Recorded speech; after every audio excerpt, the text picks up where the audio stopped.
TGIF, everybody. It's the old soldier coming at you again today from Robeson County, North Carolina. Again, for those of you who don't know where that's at, pull out your atlas or go on Google Maps, find North Carolina and find Fayetteville and come due south. Our county seat's the town of Lumberton. Anyway, that's for you, Kyle. It is Friday. As we go into the weekend, what do we want to talk about this morning? Well, kind of get back on some serious stuff today. Watching Newsmax release of a video of Fulton County elections where they were counting ballots. And in the course of the video, they show them shutting down, going home for the night. And of course, shortly after everybody leaves, to include the observers, a group of people kind of lingered behind, pulled out these mysterious boxes that were covered in black drapes that appear to be ballots, and start counting them.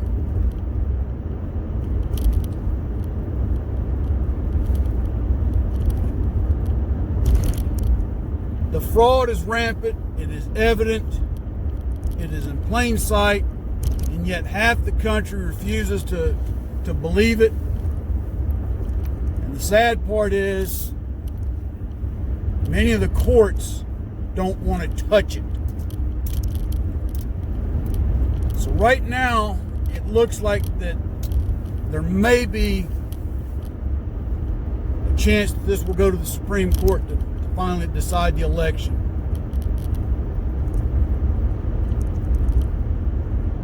Well, let's hope that that happens. If not, all I can tell you is the next 2 years are going to be miserable. Because the other thing now that's starting to be touted and pushed, now that the two major pharmaceuticals that have supposedly developed a COVID vaccine are close to getting it out there for everybody to get, now there's the push that you need to get a certificate, some kind of proof that you've had the vaccine. Why?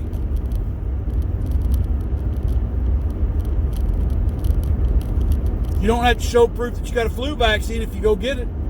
You have a choice whether you want the flu vaccine or not. Same thing with the shingles. The beauty about the shingles is it's a 2-part series and that's it, no more. Now, if you're in the military, yes, you are forced to take vaccines. Plain, simple, cut and dry. But some of it has to do with parts of the world where you may go to that certain things have not been conquered as they have been here in the United States.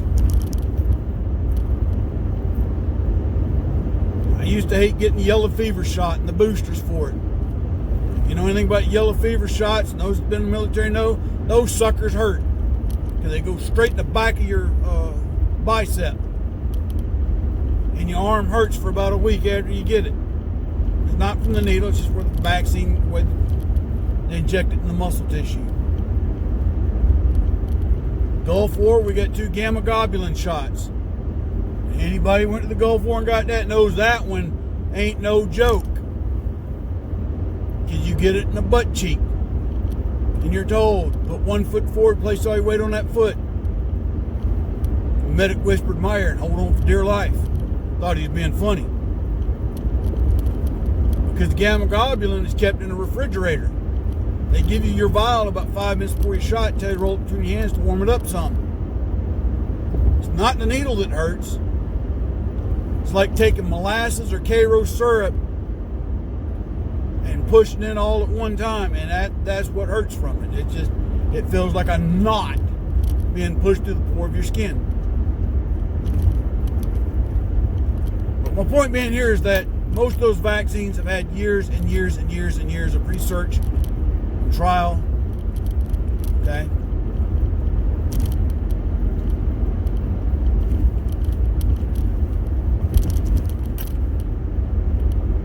common cold spreads much like the coronavirus. But yet, in over 100 years of modern medicine, they have yet to develop a vaccine for the common cold. Many of the symptoms of the coronavirus are very similar to the common cold. Now, the virus itself might be structured different. I don't know. I'm not a microbiologist. I'm not a scientist.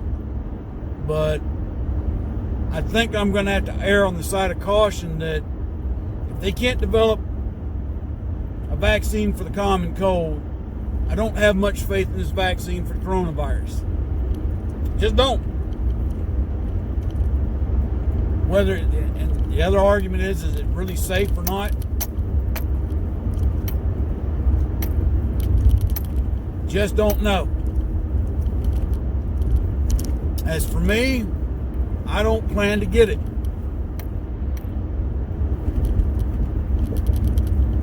Everybody that's watching this channel, you're going to have to make up your own mind.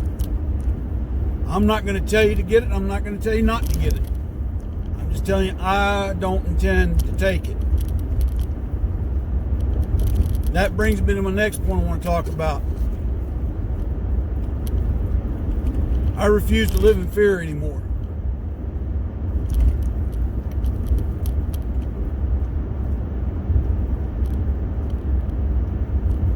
The governor of this state supports his communist cronies in Washington and the other party, other states.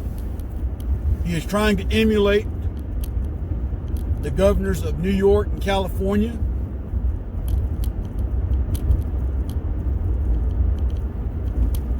And I believe there was some amount of election fraud that got him put back into office. But sadly, there's not enough people in this state willing to go up and fight that or challenge it. So we're stuck with Roy Boy Pooper Scooper for 4 more years.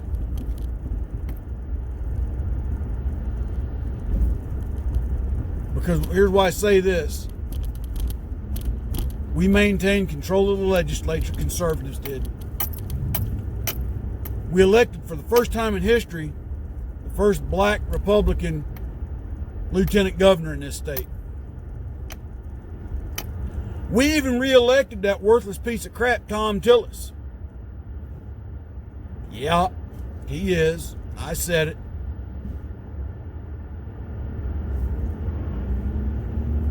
So I don't understand how Roy Boy Pooper Scooper was re-elected in a legal sense.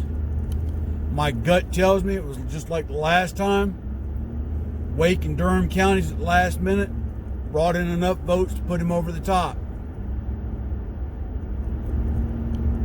That's why there needs to be election reform in every state in the United States. Like electronic voting machines need to go away. Paper ballots need to be issued. Everyone needs to show photo ID that confirms their place of residence before they vote. It needs to be verified off of a valid voter registration roster.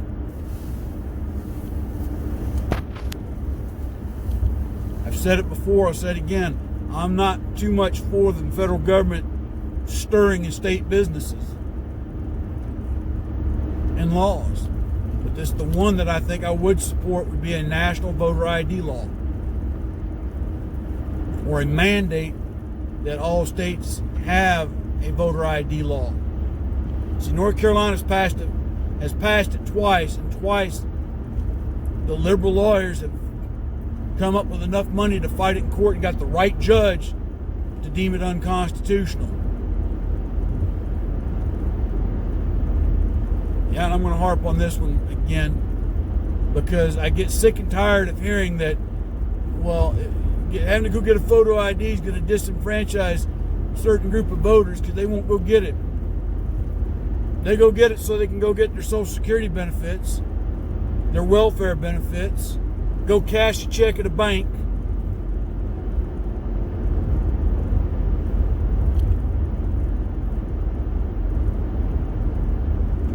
And whole host of other things where you're required to show a photo ID. So why is it so hard to produce one in order to vote?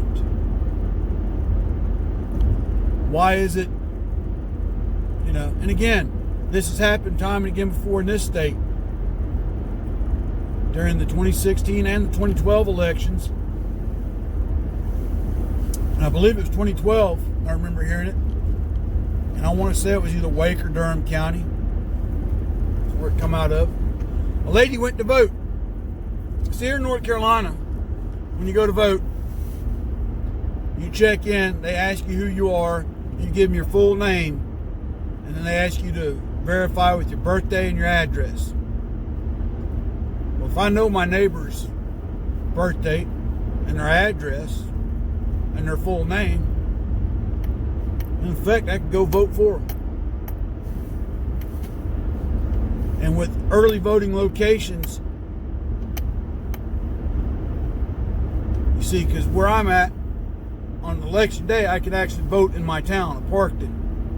But early voting, there were several sites, Parkton not being one of them. So I could go to an early voting site 15 miles from the house and vote for my neighbor and them not know it, if they haven't gone and voted them yet themselves.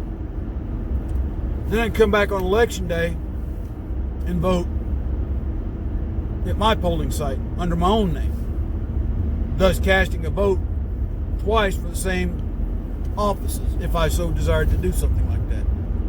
I would, because I'm a God-fearing, conservative American citizen who supports and defends and loves our republic. But this lady, she showed up in 2012 to vote, and they were told that she could not vote. And she said, why? She said, you've already voted, man. She says, how? I just came here today. We've got it here recorded that you came in day before yesterday and voted. Well, did you check their ID? Well, ma'am, we can't do that. That's against, voter law. You see, because somebody had gone through and done this. The other part is graveyard voting. Everybody laughs about it, but it does happen. This is why I firmly believe that this election has been stolen, and looking at the spikes in the battleground states. You can't tell me that voter fraud didn't occur. And you've got several liberal Democrats, communist socialists, starting to panic too, because some of these states are starting to investigate it. And how far it'll go and what'll happen, who knows? The fact that the FBI is looking into some of this stuff, I don't have any faith or confidence right now in their loyalty to the Constitution. I really don't.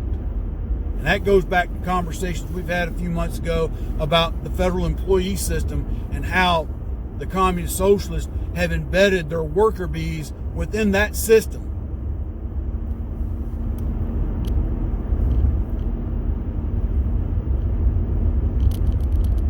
All the more reason why I quit working for the federal government. Not to mention the narcissism and nepotism that was taking place and probably still is. At least on Fort Bragg, I can speak to that because I saw it. Saw incompetence at every level in the civilians that worked there as federal employees. The fact that incompetent civilians were covered for time and again, and the majority of them were all left-leaning liberal communist socialists calling themselves Democrats.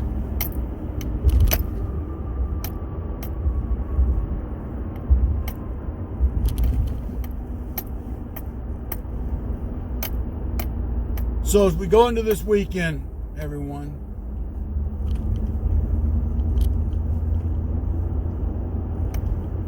the outcomes of this election have not been decided yet, regardless of what the media has said. But the real hope here is that it will go to the Supreme Court for a decision, forcing the House to vote and determine the President of the United States of America. If, and I'm going to say if, because there's no guarantees, but if that happens and Donald Trump is declared the winner, you definitively need to prepare for the chaos that will ensue. And it will ensue en masse.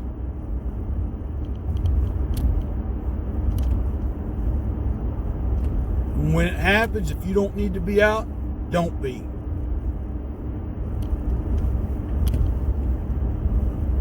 I've been saying this for 6 months. Go back and watch my other videos. But I wanted to bring that up again today because more and more things are starting to come out with these witnesses and evidence. Not only in multiple states. Granted, the courts there are throwing out these lawsuits as fast as they can, but there's in some states hearings are taking place, and the vote count certification has started to stop in some of these areas.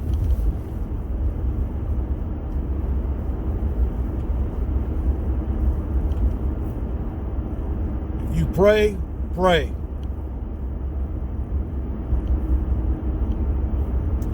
But again, like I said, if it turns to Donald Trump's favor, it goes to the House, and the vote is held there, and that won't happen until January if it gets to that point. Just prepare for the chaos that more than likely will ensue. And it's better to be prepared than to be caught with unprepared.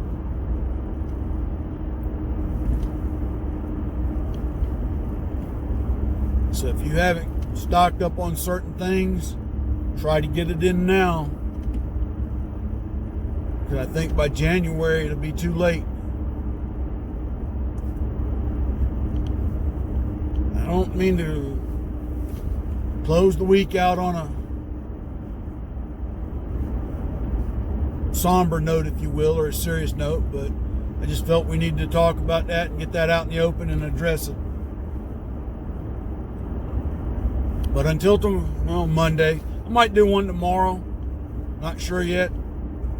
I've got to take my son-in-law out on the back 40 of Fort Bragg and teach him how to navigate with a map and a compass and a protractor. Sadly, because his unit crap.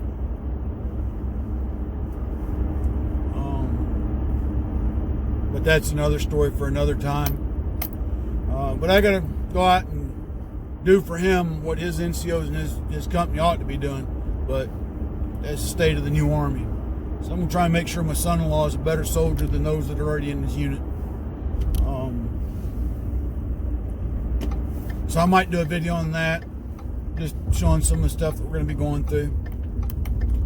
But until tomorrow or Monday, whichever I decide there, God bless, take care, keep your ear to the ground, keep your eyes open, keep your head on a swivel. Stay safe out there. Old Soldier out.